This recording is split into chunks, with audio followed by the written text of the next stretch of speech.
Hello students, आज हम लोग जानने वाले हैं marginal income and marginal cost के बारे में। अब मार्जिनल इनकम और मार्जिनल कॉस्ट को जानने से पहले हमारे लिए डिमांड फंक्शन का जानना ज़रूरी है, क्योंकि अगर हमारे पास डिमांड होगा, प्राइस होगा, तो ही हम लोग रेवेन्यू और इनकम के बारे में सोच सकेंगे। क्लियर? तो फर्स्ट ऑफ ऑल है हम लोग डिमांड फंक्शन के बारे में जानते हैं। If we denote the price of a commodity by P, यानी कि अगर हमारे पास कोई कॉमोडिटी है, कोई गुड्स है और जिसका प्राइस है जिसको हम लोग पी से डिनोट कर रहे हैं। Clear? And it's a demand by x, और वही कॉमोडिटी जो है, वही गुड्स जो है, उसका जितना भी डिमांड रहेगा उसको हम लोग डिनोट कर रहे हैं by X. Then we get the relation X is equal to F of P. अगर हमारा कोई गुड्स है जिसका प्राइस हम लोग पी से डिनोट कर रहे हैं, जिसका डिमांड हम लोग एक्स से डिनोट कर रहे हैं, और अगर हमें ऐसा रिलेशन मिल रहा है कि X is equal to F of P, then वो हमारा क्या हो जाएगा, which is called the demand function. तो उसे हम लोग डिमांड फंक्शन कह पाएंगे। अब गाइज बहुत सारे ऐसे क्वेश्चन आपको पूछे जाएंगे कि जिसमें आपको marginal cost, marginal revenue, marginal profit वैसा फाइंड करने के लिए पूछा जाएगा। क्लियर? सिंपली हमें क्या करना होता है कि जब भी आपको मार्जिनल रेवेन्यू फाइंड करने के लिए पूछा जाता है तो आपको करना होता है डी बाई डी एक्स। अगर आपको मार्जिनल कॉस्ट के बारे में पूछा जाता है तो आपको करना होता है डी बाई डी एक्स। अगर आपको मार्जिनल प्रॉफिट के लिए पूछा जाता है तो आपको क्या करना होता है D by D x. In short आपको जिसका भी मार्जिनल वैल्यू फाइंड करना है आपको उसका क्या करना होता है डिफरेंशिएशन। जैसे अगर हमारा क्वेश्चन y के फॉर्म में होता है तो हम क्या करते हैं D Y by D X करते हैं। इन शॉर्ट यहाँ पे जो रहता है वो हमारा क्या होता है क्वेश्चन होता है। क्लियर? तो अगर आपको मार्जिनल रेवेन्यू फाइंड करना है तो आपके पास r वाला क्वेश्चन होना चाहिए। अगर आपको D by D x marginal cost find करना है तो आपके पास पहले तो c वाला क्वेश्चन होना चाहिए। अगर आपको डी बाई डी एक्स यानी कि p वाला क्वेश्चन आपके पास अवेलेबल होना चाहिए तो आप उसका डिफरेंशिएशन कर पाओगे। क्लियर? तो फर्स्ट ऑफ ऑल देखते हैं कि अगर हमारे पास r वाला क्वेश्चन नहीं है तो क्या करें। r का मतलब होता है गाइज रेवेन्यू, और रेवेन्यू का मतलब क्या होता है गाइज टोटल इनकम। अब टोटल इनकम हमारे पास कैसे आता है, तो कि हम लोग जितने भी नंबर ऑफ यूनिट को सेल करेंगे उसका जितना भी प्राइस होगा उन दोनों को मल्टीप्लाई कर देंगे तो सिंपल हमें मिल जाएगा कि हमारे पास कितने पैसे आने वाले हैं। क्लियर? फॉर एग्जाम्पल अगर हम लोग यही जो पेन है 10 रुपये वाली 10 पेन को सेल कर रहे हैं तो हमारे पास टोटल पैसे कितने आएंगे, तो कि 10 इंटू 10 100 रुपीज़ आएंगे। क्लियर? तो इन शॉर्ट हम लोग जितने भी नंबर ऑफ यूनिट सेल करेंगे उसका जो पर यूनिट का प्राइस होता है उन दोनों को मल्टीप्लाई कर देते हैं तो हमें क्या मिल जाएगा, रेवेन्यू मिल जाएगा। क्लियर? सिंपली देखो, अगर रेवेन्यू हमें फाइंड करना है तो उसका फॉर्मूला रहेगा R is equal to X into P. X का मतलब होगा हमारा डिमांड, यानी कि नंबर ऑफ यूनिट का जितना भी डिमांड रहता है वो आपका क्या होगा एक्स, और पी का मतलब सिंपली होगा प्राइस। और अगर गाइज हम लोगों को रेवेन्यू का क्वेश्चन दिया नहीं है और हमें फाइंड करना है ये वाले फॉर्मूला के थ्रू, तो ऑलवेज हम लोग पी का ही वैल्यू रखेंगे, एक्स का वैल्यू कभी नहीं रखेंगे। क्यों? क्योंकि ऐसा ज़रूरी है कि चलो आज हम लोगों ने पेन बेचे तो 10 पेन ही जाएगी, कल भी 10 पेन सेल करेंगे, फिर परसों भी 10 पेन सेल करेंगे, नहीं। क्योंकि हो सकता है ना कि आज 10 पेन सेल हुई तो कल तो 100 भी हो सकती है, फिर परसों 0 पेन भी सेल हो सकते हैं। यानी कि डिमांड का रेशियो, नंबर ऑफ यूनिट जो हम सेल कर रहे हैं उसका रेशियो कभी भी फिक्स नहीं होता है। बट क्या ये फिक्स होगा कि हमारे आज 10 पेन जाते हैं, कल 100 जाते हैं, फिर परसों 0 जाते हैं, बट वो रहने तो 10 रुपये वाला ही है? ऑफकोर्स ना।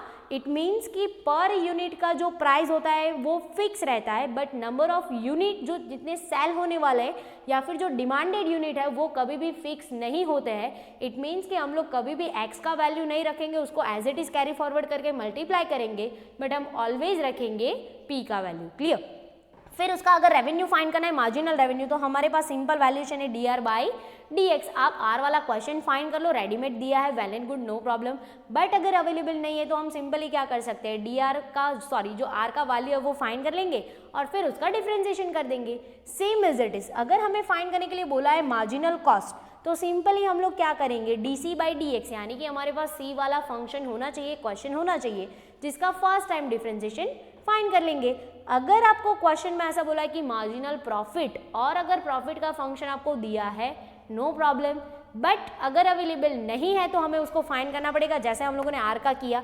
तो प्रॉफिट का मतलब गाइस क्या होता है, तो कि हमारे पास जितना टोटल इनकम आता है उसमें से आप टोटल एक्सपेंसेस माइनस कर दो, टोटल खर्चे माइनस कर दो, जो हमारे पास नेट वैल्यू बचेगा वो हमारा क्या होता है, प्रॉफिट होता है। क्लियर? इन शॉर्ट हमें क्या करना होता है कि अगर हमें प्रॉफिट फाइंड करना है तो हम करेंगे रेवेन्यू माइनस कॉस्ट। रेवेन्यू मतलब टोटल इनकम, कॉस्ट मतलब टोटल एक्सपेंसेस, यानी कि टोटल इनकम में से टोटल एक्सपेंसेस को माइनस कर देंगे तो वो मिल जाएगा हमें प्रॉफिट। और अगर हमें उसका मार्जिनल प्रॉफिट फाइंड करना है तो हम क्या करेंगे, सिंपली डीपी बाई डीएक्स, जो प्रॉफिट का क्वेश्चन मिलेगा उसका फर्स्ट टाइम डिफरेंशिएशन कर देंगे। क्लियर। अब हम लोग नेक्स्ट देखते हैं इलस्ट्रेशन नंबर 27, तो ज्यादा आइडिया क्लियर हो जाएगा। If the demand function of a pizza is p is equal to 150 minus 4x, p is equal to करके हमें कुछ वैल्यू दिया है। क्लियर। आगे पढ़ते हैं।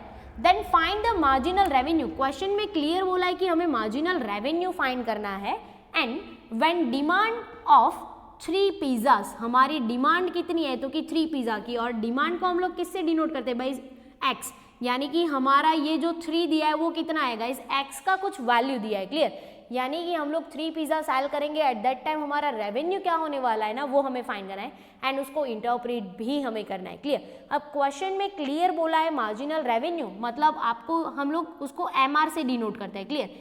MR का मतलब गाइस क्या होगा, तो कि DR बाई DX। अगर हमें R का डिफरेंशिएशन करना है तो हमारे पास R का क्वेश्चन होना चाहिए ना, हमारे पास क्वेश्चन अवेलेबल है नहीं है, तो इट मीन्स कि हमें फाइंड करना पड़ेगा। और R का क्वेश्चन हम लोग गाइस कैसे फाइंड कर सकते हैं, तो कि R is equal to x into P करके। अब भी हम लोगों ने देखा कि हम ऑलवेज P का वैल्यू पुट करेंगे क्योंकि वो फिक्स होता है, x कभी फिक्स नहीं होता है, तो हम x एज इट इज लेके जाएंगे। क्लियर। तो x को एज इट इज रहने देते हैं। P का वैल्यू देखो आपको क्वेश्चन में दिया है 150 माइनस 4x। क्लियर। सिंपली क्या करो, इसको मल्टीप्लाई कर दो, ब्रैकेट ओपन करते करते, तो ये हो जाएगा 150x माइनस 4x स्क्वायर। तो ये हो गया हमारा R का क्वेश्चन। अभी हमें ये R मिला है, अभी हमें ये वैल्यू करना तो बाकी है ना।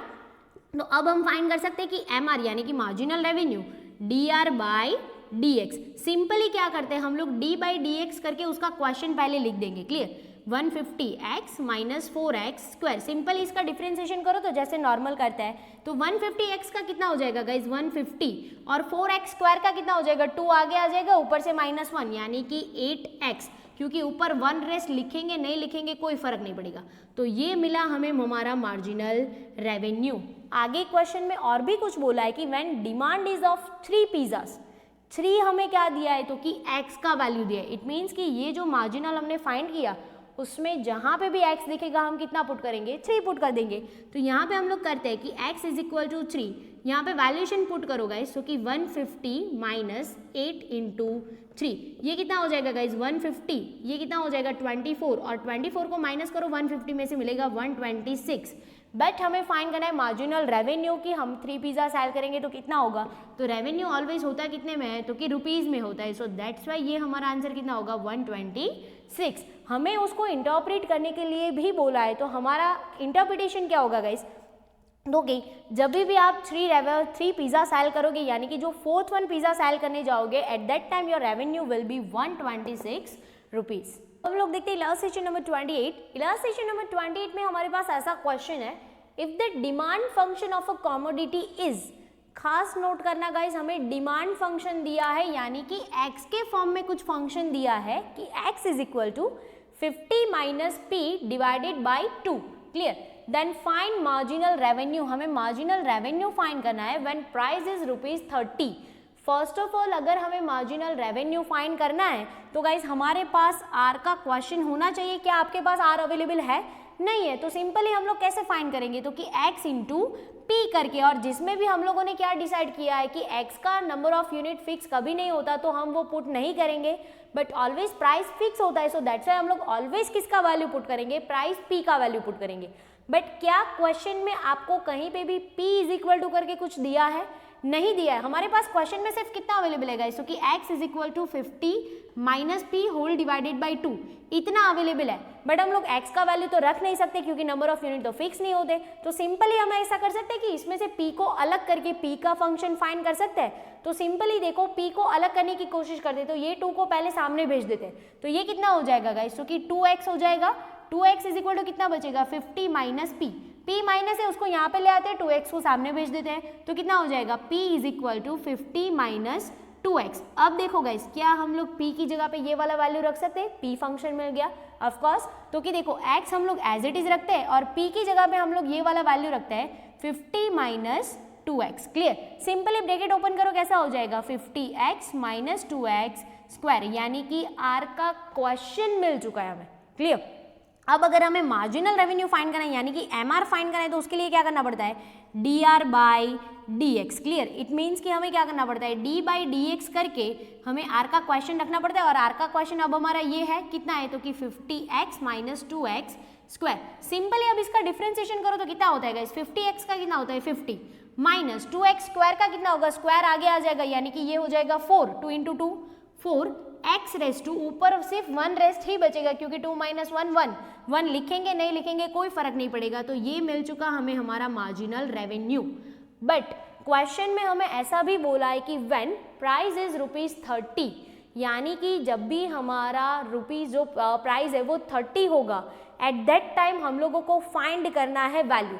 बट अगर हम लोगों को यहाँ पे गाइज वैल्यू पुट करना होता है ऑलवेज, तो हमें कंपलसरी किसका वैल्यू चाहिए, x का ही वैल्यू चाहिए, क्योंकि मार्जिनल रेवेन्यू में आपका मिसिंग वैल्यू कौन सा होता है, नंबर ऑफ यूनिट, जो फिक्स नहीं होते। बट हमें यहाँ पे तो प्राइस p का वैल्यू करके दिया है, बट हमें यहाँ पे पुट करना है x का वैल्यू। तो सिंपली हम ऐसा कर सकते हैं कि देखो यहाँ पे हमारे पास p का वैल्यूएशन तो अवेलेबल है ही, तो यहाँ पे हम लोग p रख के x का वैल्यू फाइंड कर सकते हैं इसमें से। क्लियर, ये वाला जो हमारे पास फंक्शन अवेलेबल है उसमें सिंपली p पुट कर दो जो आपको क्वेश्चन में दिया है, तो आपको x का वैल्यू मिल सकता है। तो यहाँ पे देखो हम लोग उसका वैल्यू पुट करते हैं कि x is equal to 50 minus P divided by 2। Simply p की जगह पे कितना रखना है हमें, क्योंकि प्राइस दिया है 30, तो x इज इक्वल टू हो जाएगा 50 माइनस 30 डिवाइडेड बाई 2। 20 माइनस 2 कितना हो जाएगा, x का वैल्यू हो जाएगा गाइस 10, यानी कि अब हमें x मिल चुका है। तो यहाँ पे हम लोग x का वैल्यू रख सकते हैं, तो क्या रखेंगे, x इज इक्वल टू 10, तो हो जाएगा 50 माइनस 40 इंटू 10, यानी कि ये हो जाएगा 50 माइनस 40, यानी कि आपका जो मार्जिनल रेवेन्यू है वो कितना होने वाला है गाइस, तो कि 10 रुपीस होने वाला है। यहाँ पे ये खास ध्यान देना गाइस, देखो हम लोगों ने जब भी रेवेन्यू फाइंड किया तभी हमारे पास x का वैल्यू था, बट हम पुट नहीं कर सकते क्योंकि नंबर ऑफ यूनिट फिक्स नहीं है, तो जिसमें से हम लोगों ने p को अलग करके फिर वो फंक्शन यहाँ पे पुट किया। क्लियर, फिर r का क्वेश्चन मिल गया, फिर हम लोगों ने उसका मार्जिनल वैल्यू फाइंड कर लिया, बट उसमें वैल्यू पुट करने के लिए हमें x का वैल्यू चाहिए जो कि हमारे पास अवेलेबल नहीं था, बट हमारे पास x का फंक्शन अवेलेबल था और प्राइस अवेलेबल था। तो क्या हम लोग प्राइस इसमें रखेंगे तो x का वैल्यू मिल जाएगा, तो x का वैल्यू हमें मिला 10, तो ऑफकोर्स ये 10 अब हम मार्जिनल रेवेन्यू में रखेंगे तो हमें मार्जिनल रेवेन्यू मिल जाएगा। क्लियर, हमारा क्वेश्चन क्या था, तो कि find the marginal revenue when price is ₹30। तो हमारा इंटरप्रिटेशन क्या होगा कि भाई जब भी हमारा प्राइस कोई यूनिट के लिए 30 रुपीज़ होगा, एट दैट टाइम हमारा रेवेन्यू कितना होगा गाइस, तो कि 10 रुपीज़ होगा। क्लियर, नेक्स्ट वन इलस्ट्रेशन देखते हैं, illustration number 29, the cost function of a commodity is, यहाँ पे हमें c करके कॉस्ट फंक्शन दिया है 5x square plus 6x and plus 2000।